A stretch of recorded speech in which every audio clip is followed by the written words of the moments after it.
Jadi begitu teman-teman. Ya karena apa? Materi konten yang satu soal Prabu Siliwangi error filenya. Mm-mm. Jadi kalau misalnya sekarang nih kita lagi ngobrolin Prabu Siliwangi juga, Mm-mm. tapi beda backgroundnya tempatnya beda karena beda dengan yang kedua sama yang ketiga tuh, Betul. Ibu Ratu Betul. dan Bung Karno. Ya, Karena yang file Prabu Siliwangi filenya rusak, iya. jadi perlu dibikin ulang. Dan ada hal-hal yang memang belum Disampaikan. waktunya disampaikan. Jadi apa nih yang kita obrol ini? Ketemu apa nih? Sebagai perwakilan dari Iya, itu. netizen yang budiman. Pertanyaannya sih masih sama Pak. Kalau untuk si konten ini ya, Mm-mm. pertanyaannya tetap masih sama. eh untuk Prabu Siliwangi sendiri gitu. Kalau di luar sana kan orang banyak bilang Prabu Siliwangi itu ada enggak yang asli itu dari daerah A, daerah B, daerah C. Terus ada yang bilang Prabu Siliwangi itu nama aslinya si A, si B, si C gitu. Nah, menurut Bapak sendiri nih, Prabu Siliwangi itu siapa, Pak? Sebenarnya kan kalau kita bertanya siapa, jadi ada dualisme nih. Mm-mm. Ada sosok dan Mm-mm. esensi. Oke. Atau sosok dengan ajaran. Atau person dengan personifikasi. Gitu. Nah, yang umum diketahui atau yang ada tertulis di sejarah-sejarah itu ada bintang 7, ada bintang 9. Oke. Prabu Siliwangi itu dari zaman Prabu Wangi sampai ke Prabu Surya Kencana. Prabu Surya Kencana. Surya Kencana gitu. Oke. Nah, sosoknya ada tuh, terbukti ada gitu. Lalu esensinya gimana? Mm-mm. Nah, di dalam salah satu naskah, yang naskahnya itu saya juga tidak boleh menyebutkan karena banyak juga naskah itu begitulah ya. Iya, betul, Pak. Saya lirik dulu lidahnya. Ngerti kita. Jadi istilah Prabu sebenarnya sejatinya kalau di ajaran kita itu adalah pencerah. Pencerah. Yang tercerahkan, yang mencerahkan atau pencerah. Oke. Gitu. Jadi pembawa berita baik, berita kabar baik. Prabu Oke. itu. Seperti itu. Prabu. Nah, terus kalau Prabu Siliwangi, nah itu kan status Prabunya. Ya. Kalau Siliwangi sendiri itu nama sosok, satu sosok atau dia sama kayak Prabu? Secara esensi sebenarnya sama kayak Prabu. Jadi kalau seseorang sudah mencerahkan, sudah Oke. tercerahkan, sudah memberikan kabar baik, berita baik atau berita gembira, maka dia akan Siliwangi gitu. Siliwangi. Nah, jadi kan ke siapapun akhirnya dia tidak akan memandang ada penilaian, tidak akan justifikasi. Oke. Semuanya dinaungi, diayomi dengan kapasitas masing-masing. Dan semuanya menjadi dirinya sendiri, bebas merdeka, mengeluarkan potensinya masing-masing, lalu kerjasama. Jadi Siliwangi, saling memajukan, saling mengunggulkan, saling membangun, kerjasama, tepat selira, gotong royong, gitu. Dengan semuanya, itu Siliwangi. Tidak ada saling menjatuhkan. Berarti secara filosofis tuh terjadi secara selain personifikasi, selain artian tersirat, berarti Prabu Siliwangi itu pun memang ada bentuk sosoknya, ya kan? Ada. Nah, menurut Bapak nih, gue pengen ngebahas fenomena yang ada aja sih. Fenomena yang ada. Kan banyak orang yang Prabu Siliwangi itu ini loh yang bener tuh ini loh, Prabu Siliwangi itu yang bener ini loh. Yang itu tuh belum loh. Oh, ternyata juga tentang makamnya, Pak. Makamnya tuh ada di sini loh. Itu bukan, itu petilasan ini loh gitu. Nah, menurut Bapak sendiri, Prabu Siliwangi ini memang dia kayak yang kita ketahui dia ngahiyang kembali jadi unsur alam atau memang dia dimakamkan. Oke. Nah, kalau ke sosok tadi kan pertama kok ada, kalau itu esensi hanya ajaran tapi kok ada 7, 9 gitu. Iya. Nah, di kita sebenarnya secara tata negara itu bukan kerajaan. Oke. Tapi keratuan. Nah, keratuan ini ratu bukan seperti ratu yang ada di bangsa lain, negara lain. Ratu pasti pasangan dari raja gitu kan ya. Iya. Nah, kalau kita ratu itu pemimpin. Pemimpinnya entah itu cowok atau cewek gitu, Betul. tetap disebutnya ratu. Makanya ada istilah ratu adil. Pemimpin yang bijaksana, pemimpin yang adil. Jadi kalau ada manusia yang sudah bisa jadi prabu secara esensi dirinya karena menyelami diri, mengenali diri, maka dia akan bisa jadi Siliwangi. Nah, siapapun akan bisa jadi Prabu Siliwangi secara esensi. Namun, untuk menjadi Prabu Siliwangi di zaman terdahulu, ajaran-ajarannya itu sangat rahasia, ajarannya sangat tersembunyi, bahkan disebut terlarang. Terlarang ini kan suci kalau di kita. Gitu. Jadi, yang mampu menjadi Prabu Siliwangi hanya terah ningrat kerajaan-kerajaan atau pemangku pemerintahan. Gitu. Sementara tata negara kita itu ada Karasian, Karamaan, Karatuan. Itu secara tata negara. Gitu. Makanya kalau di kisah si Sangkuriang ada si Tumang, ada si Ratu Rama Hyang. Tujuannya ke Hyang. Nah, tadi nyambung ke pertanyaan, apakah Prabu Siliwangi itu ngehyang? Karena kan yang diumum tersebar adalah moksa.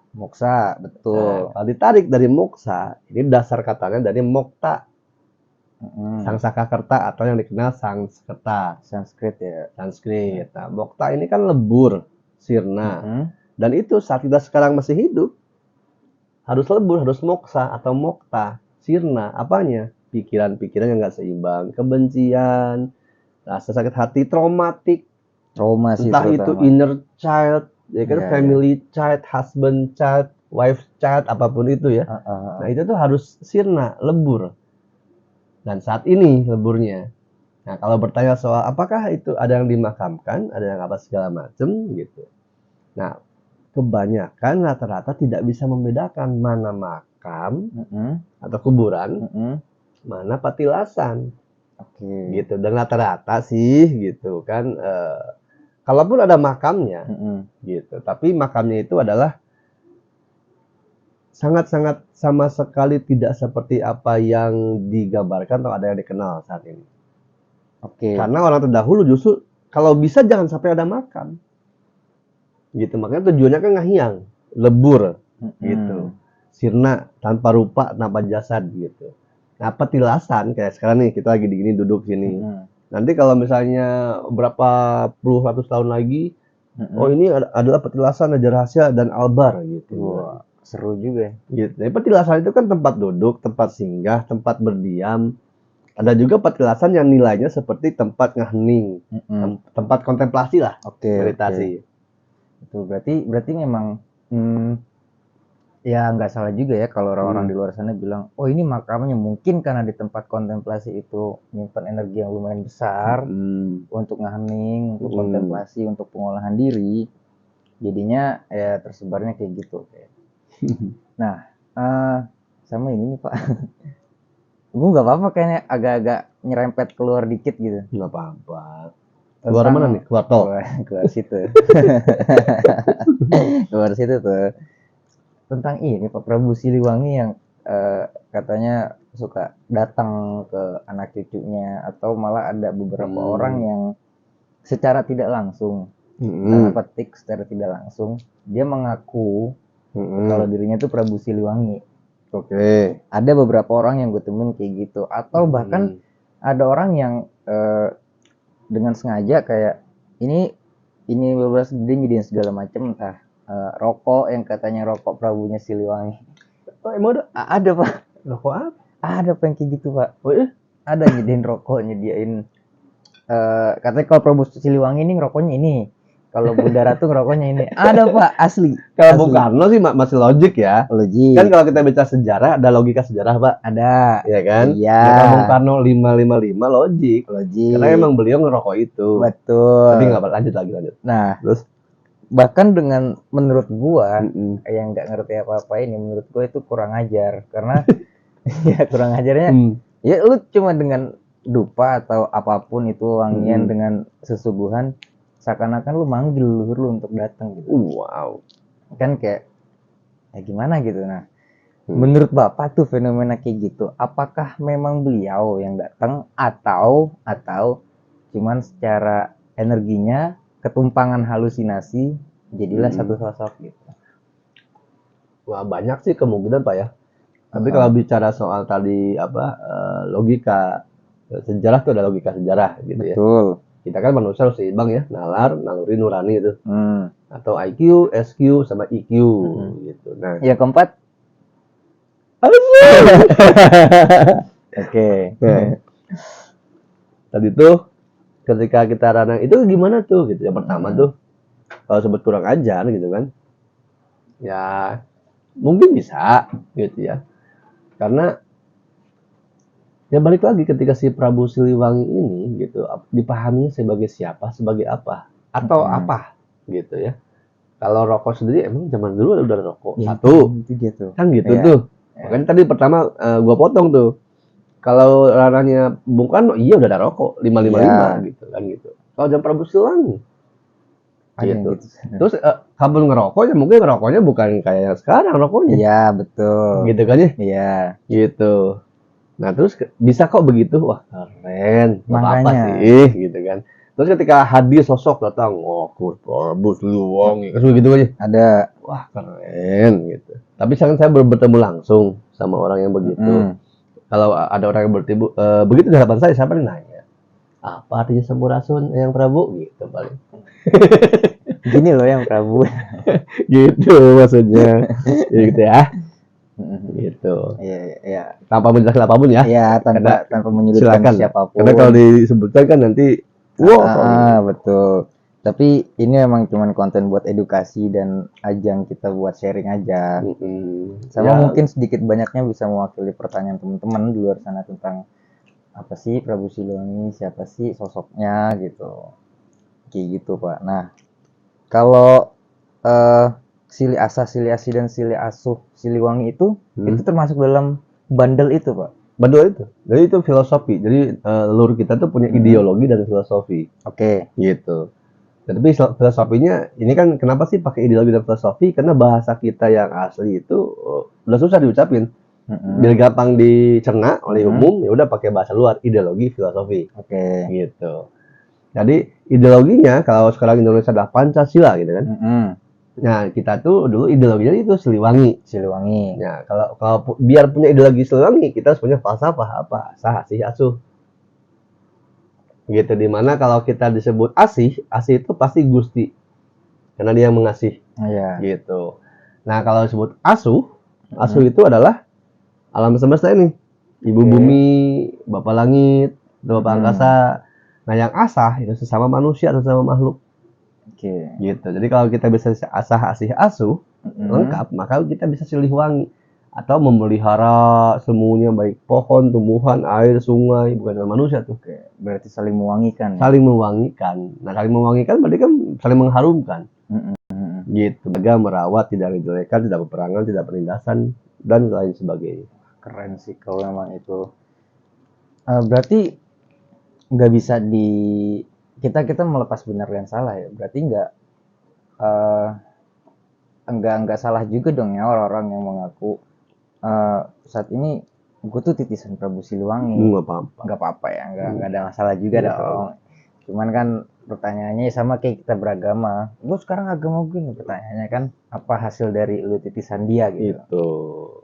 Itu. Apa yang udah diperbuat gitu, minimal apa yang udah outputnya apa untuk sekitar gitu. Iya, kalau yang paling simpel kan mesti kita ngobrolin Pak tuh. Di dalam kamus bahasa Indonesia ada terima kasih. Terima kasih. Kalau gue bedah tuh dua tuh. Bedah yang paling simpel. Kalau gue udah nerima, apa yang gue kasih? Iya. Nah, kembali misalnya kepada yang tadi lu bilang ada ngaku ini bebas. Mau ngaku Prabu Siliwangi, mau ngaku Brawijaya, mau ngaku Nabi Isa, ngaku siapapun boleh, bebas. Ngaku Tuhan juga boleh. Oh, boleh. Boleh, bebas. Ya. Nah, kalau begitu kan tadi tuh terima kasih. Kalau kamu sudah menerima, dapat input, aku adalah titisan dari Sang Hyang Tekokak. Atau dari Sang Hyang apa kayak gitu. Bekas ciprut. Belaka ciprut. Gitu. Atau dari Kiciwis. Nah, kasihnya apa? Iya. Atau outputnya tadi kita gitu. Apa hasilnya? Nah, itu juga kan berkaitan juga dengan hal-hal yang seterusnya tuh. Karena kita terlalu banyak digantikan. Jati Kasih Kujunti, Prabu Siliwangi, Ratu Kidul, apapun gitu. Wah, itu udah banyak dirubah. Oke. Ada beberapa pertanyaan yang agak sensitif sih Pak sebenarnya. Cuman kayaknya kalau itu ada pembahasan nanti deh kita pisah kayaknya. Karena itu agak sensitif untuk. Nah, sebelum lupa nih Pak kelewat tadi yang Bapak nanya, bener nggak sih kita bisa manggil Prabu Siliwangi segala macam? Biasanya ada, tapi nggak boleh secara eksplisit jelas ya. Iya. Akan ada di Uga Wangsa Siliwangi. Apa tuh? gitu. Fullnya saya tidak bisa membacakan. Jangan dong. Jangan dong. Tapi esensinya gini, aku akan datang gitu kepada keturunanku yang dia rancagening hate, atau rancagening hate itu adalah apa ya, kalau di istilah Islam mungkin ikhlas, rela, tulus gitu. Nah, tapi ketika aku datang, aku tidak bisa dilihat, aku tidak bisa dipegang, aku tidak bisa dicumbu atau dicium baunya itu gitu. Aku hanya bisa disaksikan sebagai bukti nyata. Oh, berarti kembali ke dalam ini ya, pengaplikasian lagi ya. Aplikasi lagi. Pengaplikasian di dunia nyata, kebermanfaatannya apa ya. Nah, berarti kalau monyong-monyong tentang Prabu Siliwangi, so keren banget gitu. Monyong-monyong memang keren. Oke. Monyong-monyong Prabu Siliwangi nih Pak. Berarti nggak lepas dengan Pajajaran dong? Ya. Nah, berarti kalau memang Prabu Siliwangi ini sendiri ada bentuk sosok dan ada bentuk esensialnya, berarti Pajajaran pun gitu dong. Ada bentuk sosok atau bentuk apa ya, bentuk konkret, bentuk materinya, secara nyata, berarti ada juga bentuk esensinya. Betul. Apa tuh Pak? Gue kepo nih. Kalau secara esensi tentu saja Pajajaran itu kan kita tidak ada lagi ya yang namanya atasan bawahan. Makanya kalau ketika ada Raja Prabu Siliwangi, Raja Pajajaran, kok masih ada raja? Gitu. Berarti kan masih ada kasta tuh. Ya, perbedaannya. Nggak sejajar dong, gitu kan. Iya, ditarik esensinya atau filosofinya. Tapi kalau ditarik susunan kemanusiaannya, keragawinya, ada gitu kerajaannya.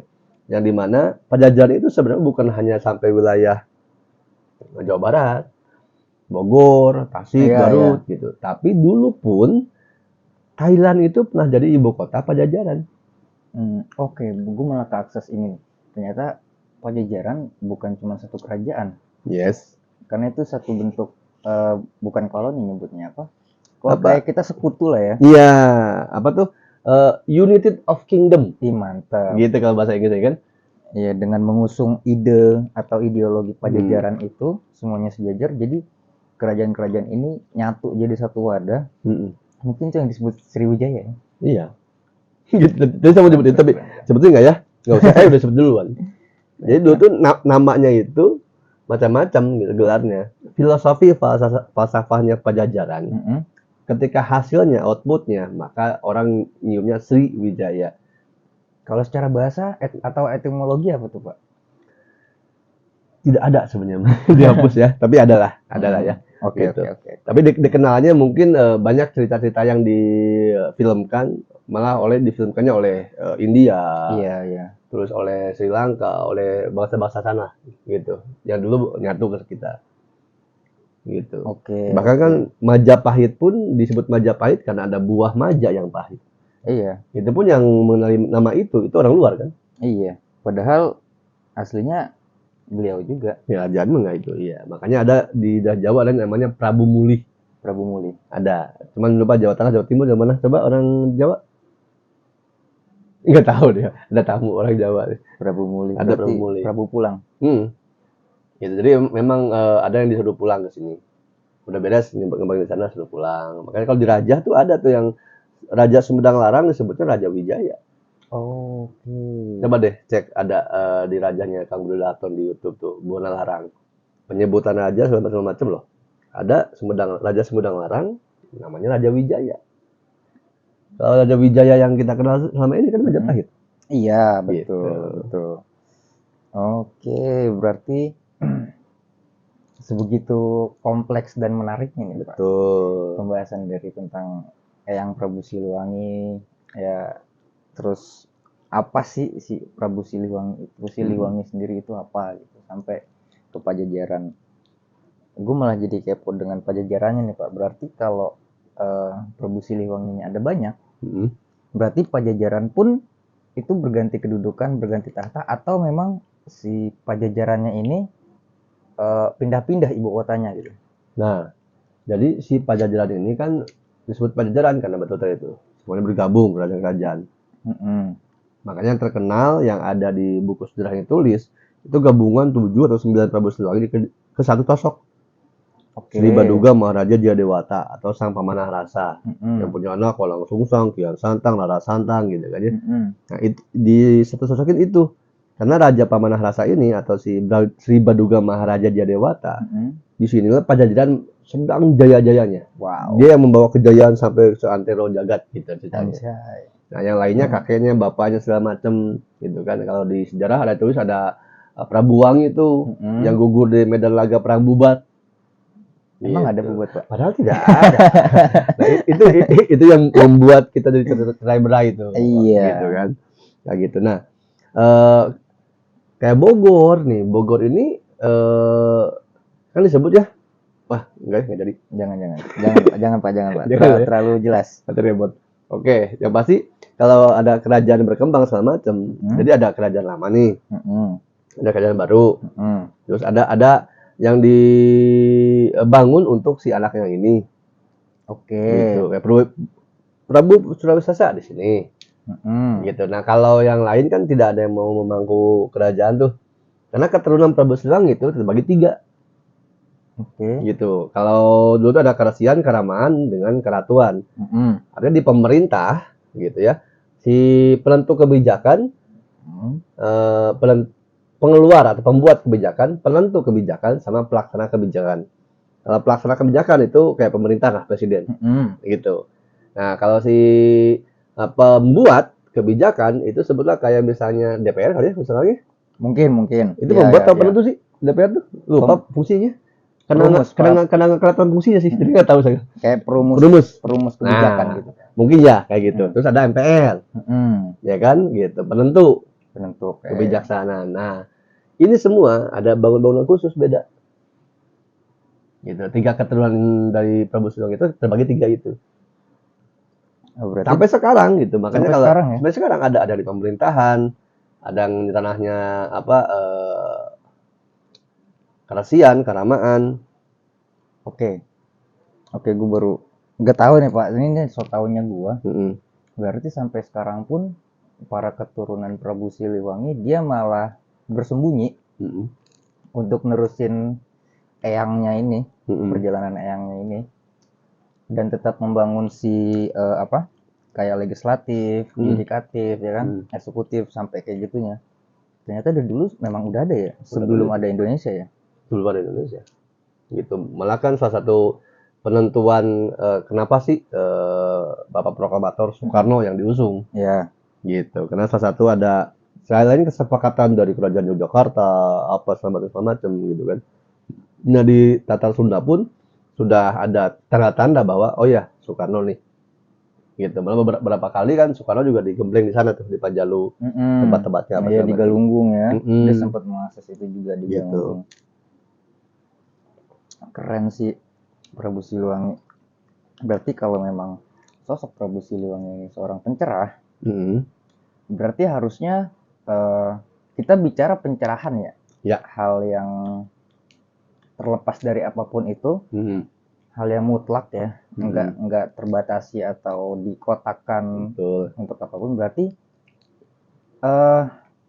bebas dong Pak, bukan agama dong. Iya, ya simpelnya adalah kalau misalnya kayak saya belum bisa ngedit nih pakai Adobe After Effects, terus Bapak ngasih tahu saya gini Pak, nih gini. Nah, itu Bapak ngasih pencerahan soal Adobe After Effects. Oke, saya tercerahkan oleh Bapak. Berarti nggak harus agama tertentu dong? Nggak harus. Bahkan kan ini yang terjadi suatu hal yang itu jati kasih kujunti itu, atau yang asli, yang jati diganti yang baru. Banyak kan tidak bisa membedakan mana agama, mana spiritual. Yes. Gitu. Terus mana agama, mana ajaran. Oke. Nah, sekarang digabungkan ajaran agama. Padahal beda. Iya. Nah, nanti mungkin di konten selanjutnya kita bahas. Oke, Prabu Siliwangi keren sih. Sebegitu kerennya sosok beliau sampai banyak banget. Entah ya, gue nyebutnya orang-orang zaman sekarang yang pengen menjadi sosok beliau. Tapi tetap semua berlandaskan bukan cinta kasih. Jadi berlandaskannya ambisi, ego, sama ya itu kepentingan. Sampai beberapa cerita kan sampai ada yang diganti gitu-gitu. gitu. Mungkin kalau untuk Prabu Siliwangi kita cukupkan Pak. Iya, Karena frekuensinya makin malam nih. iya, Tadi saya keceplosan. frekuensinya makin naik ya. Cukup ya. Cukup. Oke, mungkin cuma segitu teman-teman yang bisa saya tanyain. Kalau ada yang pengen nanya lagi atau masih ada yang penasaran atau pengen konten apa, kita ngebahas apa, boleh Ya? di request Tulis di komentar ya. tulis di komen. Tapi sebelum komen, like dulu, subscribe dulu, share dulu. Keren. Dan nyalakan tombol lonceng. Jadi notifikasi kan tak ketahuan kalau ada yang baru. Karena mulai sekarang kita sudah harus dan sudah turun kitanya untuk aktif lagi gitu. Terima kasih teman-teman yang udah nyaksiin. Langsung.